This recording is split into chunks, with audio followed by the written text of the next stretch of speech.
สมัยเลอสบายดีจากครอบครัวกับหมู่คือเก่ามื้อนี้สิพาพี่น้องมาเฮ็ดนาข้าวซอยสำหรับสูตรและวิธีเฮ็ดมาตามมาชมกันเบิ่งเลยก็สิมีมักเล่นสุกนี่5หน่วยถ้าสั่งเป็นกรัมก็250กรัมเลือกเอาตัวมันสุกดีเด้อพี่น้องหรือว่าเลือกเอามักเล่นเขาเอิ้นมักเล่นสิ้นนะพี่น้อง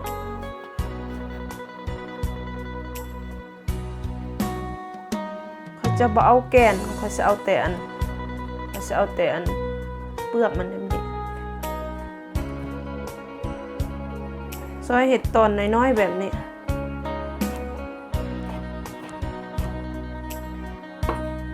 ปั่นกระเทียมเนาะกระเทียมนี่ค่อยใส่200กรัม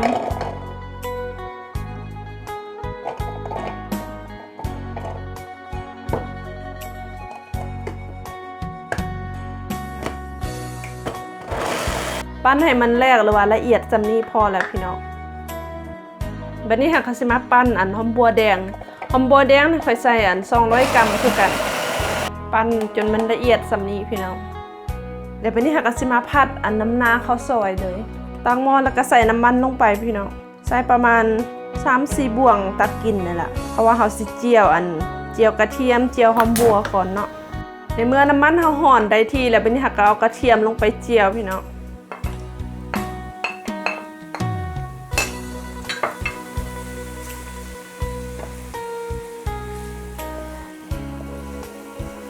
แล้วเอาอันหอมบัวแดงลงไปเจียวน้ำเจียวไปแบบนี้แหละจนมันหอมพุ่นแหละพี่น้องในเมื่อเราเจียวอัน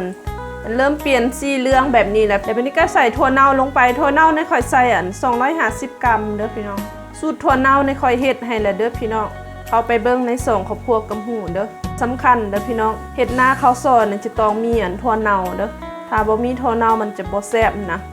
ถ้าว่าพี่น้องคนใดบ่มีแท้ๆหายากหั่นนะก็สามารถเอาอันเต้าเจี้ยวของไทยหันใส่แทนได้เด้อพี่น้องแต่ว่ารสชาติมันก็สิต่างกันเนาะหอมขนาดในเมื่อเฮาเจียวถั่วเน่ากับกระเทียมหอมบัวแดงมันเข้ากันดีแล้วบัดนี้หักก็สิใส่มักเล่นลงไปแล้วก็คั่วผัดไปแบบนี้จนมักเล่นมันออกน้ำนะพี่น้องจนมักเล่นมันเปื่อยในเมื่อเฮาผัดน้ำมักเล่นมันเริ่มออกแล้วบัดนี้ฮักก็สิใส่ผงปาปริกาลงไป60กรัมอยู่บ้านเฮาก็สิแม่นน้ำหน้าข้าวปุ้นน้ำหน้าเผ็ดใหญ่นะพี่น้องผัดให้มันเข้ากันแบบนี้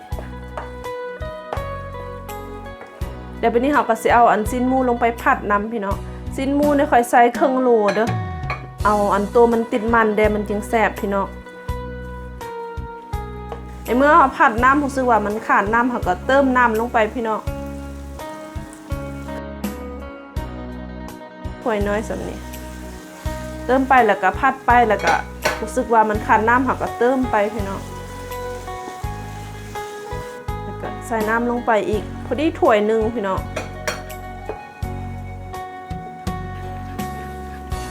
ผัดแล้วก็ค้นไปแบบนี้พี่น้อง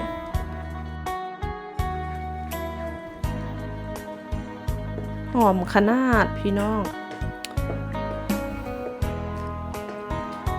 เดี๋ยวไปนี่หักกะซี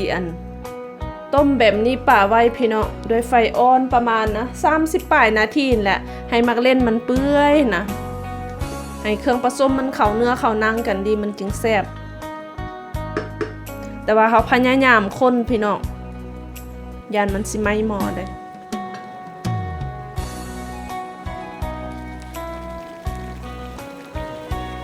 อันนี้ค่อยเคี่ยวประมาณ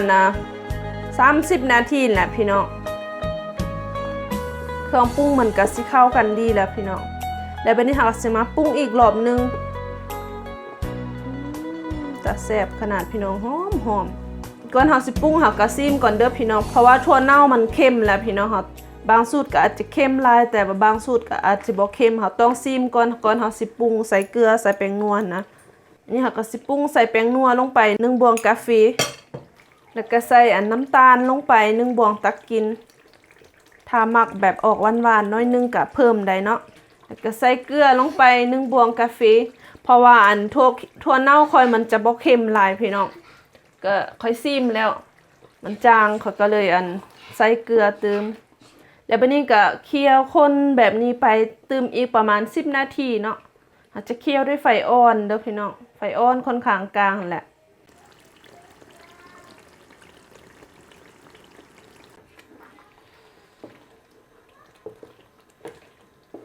อันนี้เฮาเคี่ยวได้แล้วพี่น้องแล้วบัดนี้เฮาก็ปิดไฟเลยแต่แซ่บขนาดพี่น้องมาเด้อมากินน้ำข่อยหอมถั่วเนาหอมถั่วเนาสำหรับวันนี้ขอลาไปก่อนพบกันในคลิปต่อไปถ้ามากก็กดไลค์ถึกใจก็กดแชร์ให้ได้เด้อซึมไอเลิฟบ๊ายบาย